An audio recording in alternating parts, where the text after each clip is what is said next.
Hi, welcome to the Kiwi Orthotic Services template series. Today we'll be looking at the ski and snowboard design as well as the hockey and skate design. Both of these designs are meant to be a sport-specific orthotic device that is used as either addition to a daily use orthotic, or if it's someone that's only having issues within that particular footwear or sport. Now, both these are quite a distinct style meant to go into a shoe or piece of footwear that is designed to be quite rigid. Right, you think of a ski boot or a hockey skate or a figure skate, and those footwear are designed to keep the foot in as rigid a position as possible to generate leverage or power over the with a blade or the ski or snowboard, whatever sport you're doing. Now, to talk about the individual templates, if we start with the hockey design, essentially what this is we start with a small profile graphite shell, and graphite is nice because it allows us to have a rigid shell with a lot of integrity that can provide a lot of support through the arch, the MLA, but you can still choose a semi-flexible or semi-rigid if you don't want the orthotic to be completely solid, right? And it's slim enough to fit within that design and not be too flimsy. Now, in order to get the shape of this right, it is really important to get the width as exact as possible. If you have the patient bring in their skates, and this goes for the ski boot one as well, bring that footwear in, take out the liner, the sock liner from the insole, and to do a tracing of that on a piece of paper, maybe a little rule scale for scale for us, and then email that to us or send it in with a physical cast if you're sending in a physical cast. That'll allow us to get the width of especially the distal edge, but also the rear foot as exact as possible, so you can just plug and play that right into the skate.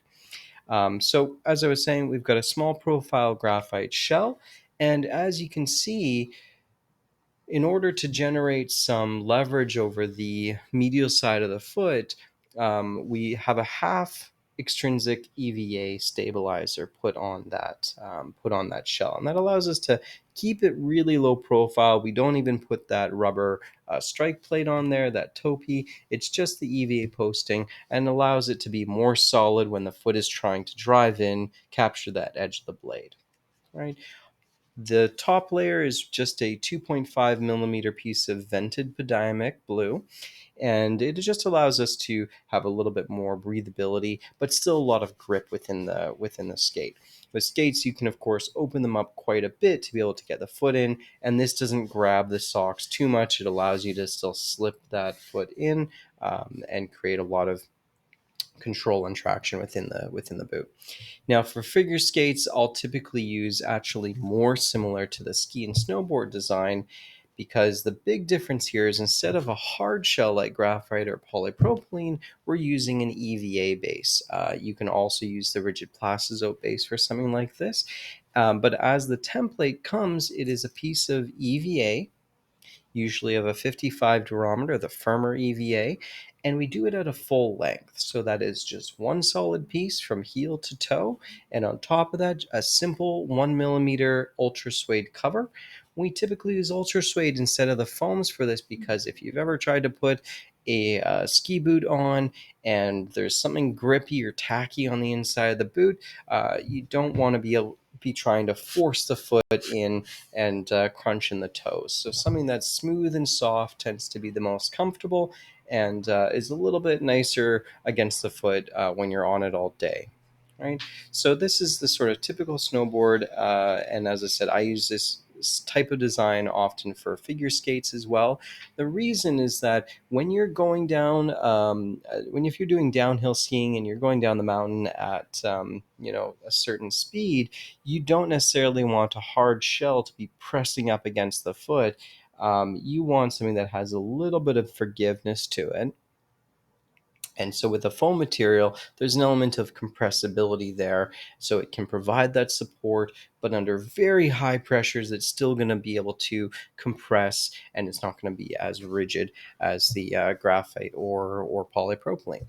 Now, because of all the jumping involved in figure skating, as well as just the internal shape of the skate, the shape, if you didn't know, has a pitch to it on the inside, similar to a high heel.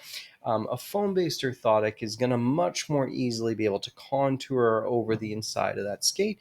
And because it's a softer material, when you're going through doing jumps and things like that for a couple hours on end with some of these athletes, having a softer material is much more comfortable, much more based around shock absorption than just the hard control you might want from your skate orthotic. Okay, so that's the designs for the sport-specific skate, whether for hockey or just standard casual skating, or sometimes I'll even use this for skate skiing or cross country. Very similar application, or downhill skiing, snowboarding, or for figure skates, I'll use more of this EVA template. Okay. And if you have any questions on that, let me know. We do have a longer webinar on our YouTube channel around winter sports specific orthotics as well. Feel free to check that out and follow up if you have any other questions. Thanks.